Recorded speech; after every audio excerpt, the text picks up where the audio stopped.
Okay, guys, the new year is coming, and I want us to get organized, get focused, and get ready. Come on along, let's talk about it. Well, here we are in my backyard. My wife's been doing some planting.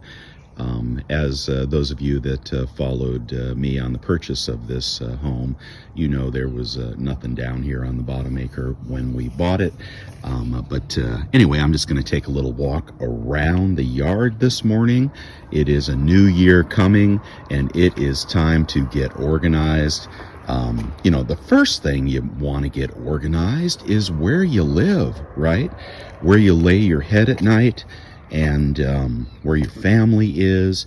You want to be sure that that is in order, right? So I put that actually tops on the list.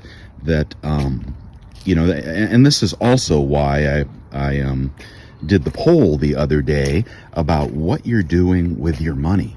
All right, now obviously we're all stackers. We're all building stacks, silver, gold, whatever it might be. Succulents do really well over here. Naturally, you're going to want to do that. But one thing to remind you of is your primary residence is usually your biggest asset. I mean, I can't imagine too many people that have a stack that is bigger than the value of their primary residence. The other thing that you may not be aware of is that of all the self-made millionaires in our country, they did so by paying off their personal residence. Now, I spent a lifetime trying to prove that wrong, because I always thought, being in the go-go left coast, that the bigger your mortgage, the more money you were going to make. Got to pick up some of those lemons there. This lemon tree really took off when she pruned it. And lemons are really good for your immune system and cleansing your body. But I spent a lifetime, along with my wife, of 35 years investing in real estate and buying bigger homes and getting bigger mortgages. And that worked out pretty well until it didn't. All right, we did have the big recession about, what was that, 2007, 2008, something like that. And all of a sudden, what was working stopped working. All of a sudden, the gigantic home I had with the gigantic mortgage stopped appreciating, and then it started to fall. Okay, and that can happen again. The thing that people that build wealth do is they put substantial effort into, we've had some frost, which has not helped some of these plants, but they put substantial effort into paying down their mortgage, right? That becomes one of their priorities, rather than flipping up to a new, bigger house, which you might be tempted to do. They work on paying down their mortgage.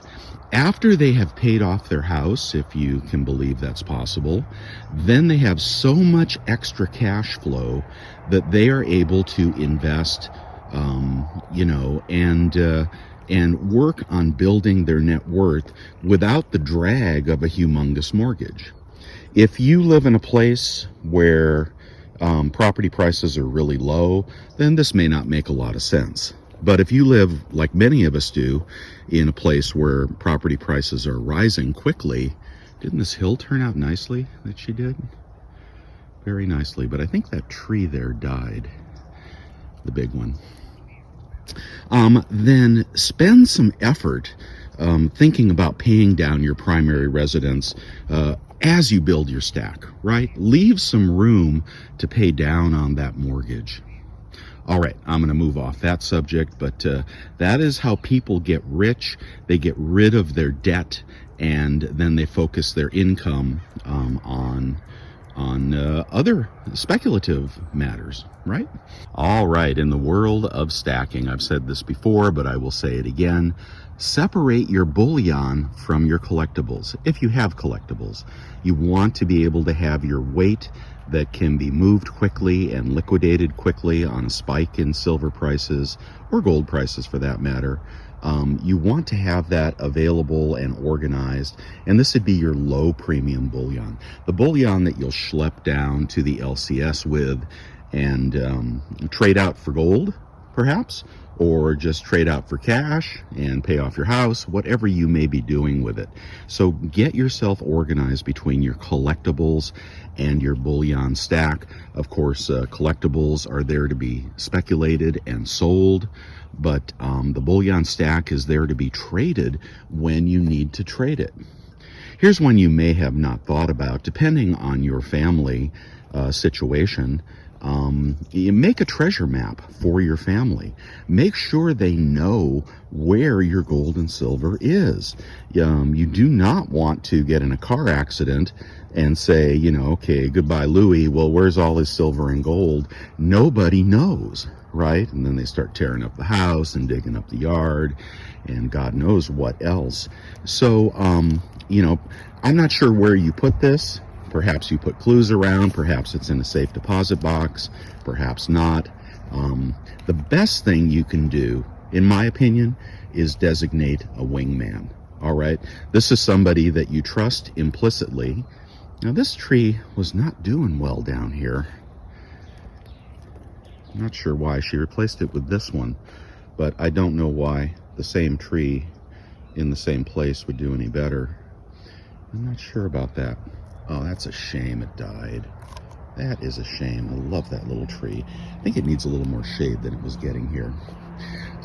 You know, designate yourself someone who you trust implicitly, whether it's a family member or a friend, and tell them all this, and also give them contact information for your family and so forth, so that they can walk them through liquidation, if that's what they need to do.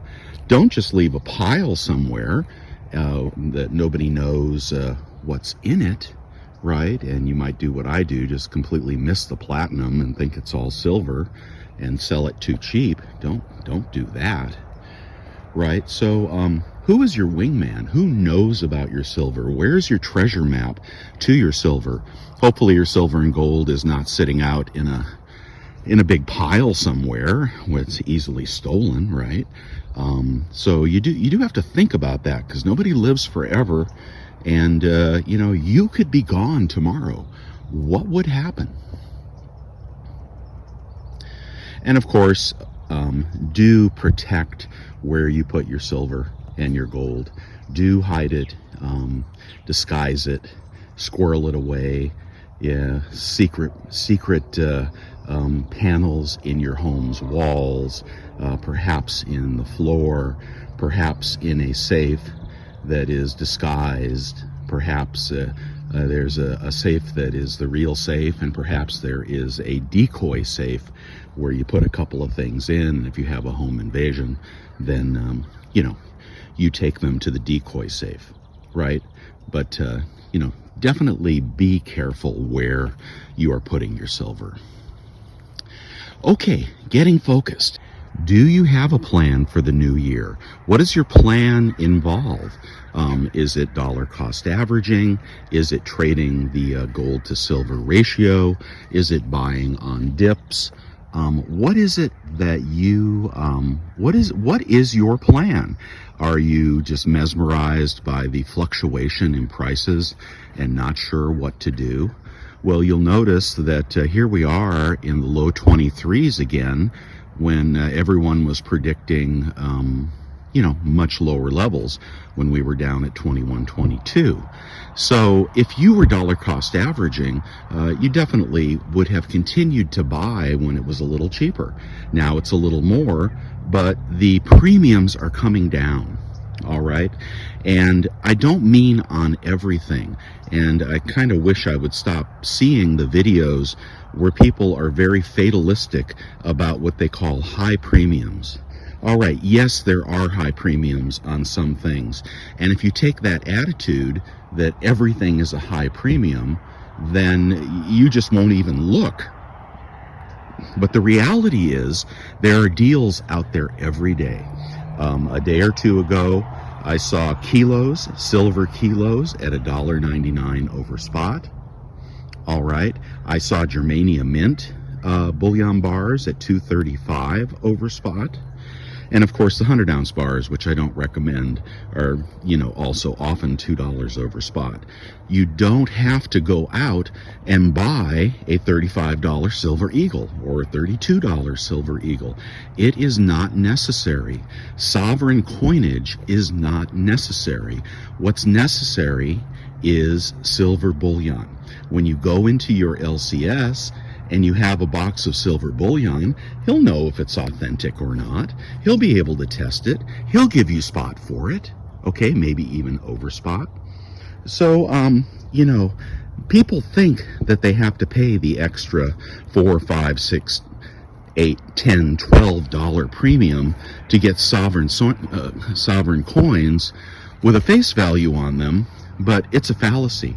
It's a fallacy, guys. It's a new stacker mistake, in my opinion, unless capital gains come into effect and you must buy a certain type of coin to avoid capital gains when you trade it out. That is the one exception, which I do recognize.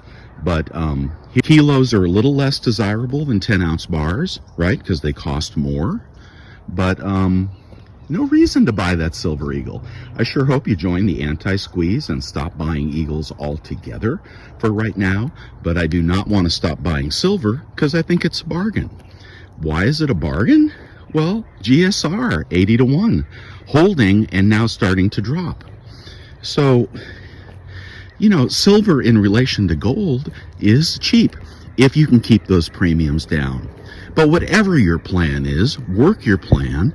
Don't get distracted by the noise. Don't get distracted by all the different YouTube advice.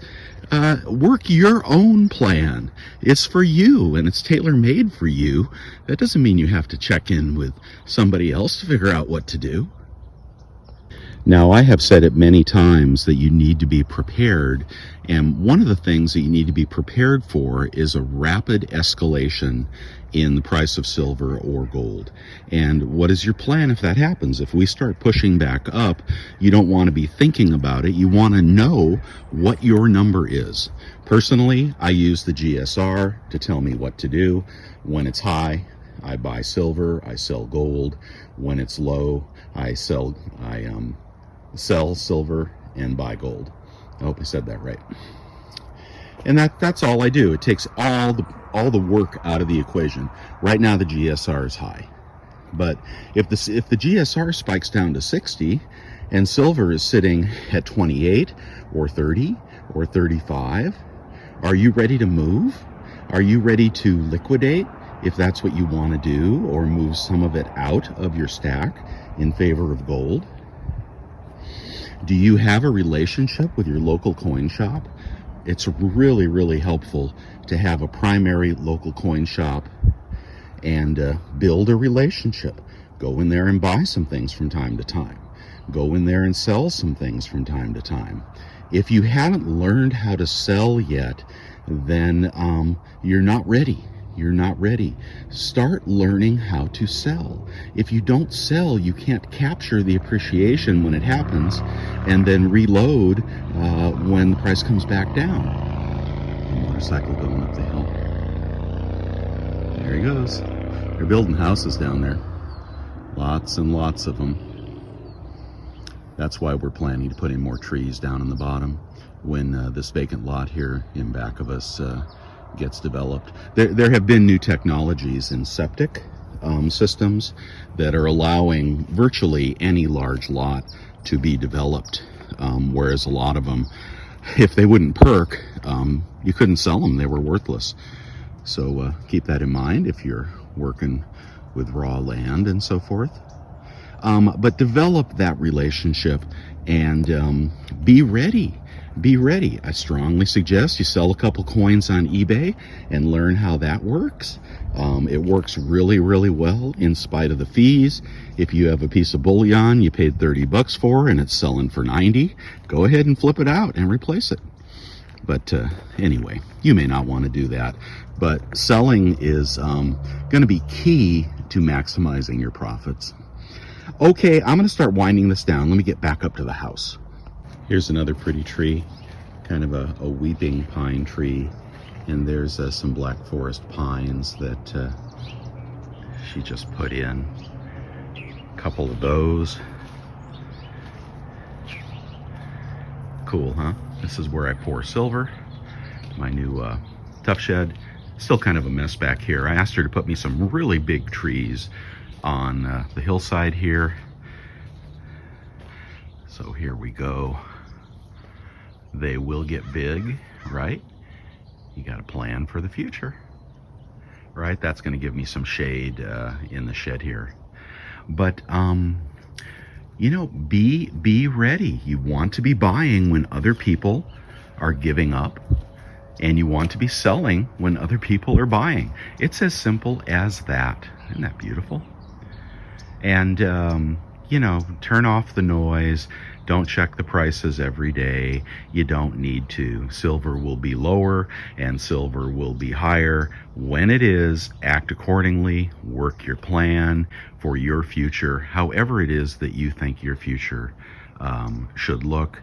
But that's relative to you, your income level, your assets, your age. When you get done with it all, hopefully you'll be sitting on a paid off house. Hopefully you'll be sitting with a nice stack of silver and a nice stack of gold. And hopefully you'll just be enjoying life. That's the end game, right? And that's my goals for 2022. And if you have goals for 2022, whatever they are, I hope you'll share them with us. Would love to hear from you guys. All right. Give us a thumbs up for 2022. And you guys have a wonderful, happy new year. Louie out.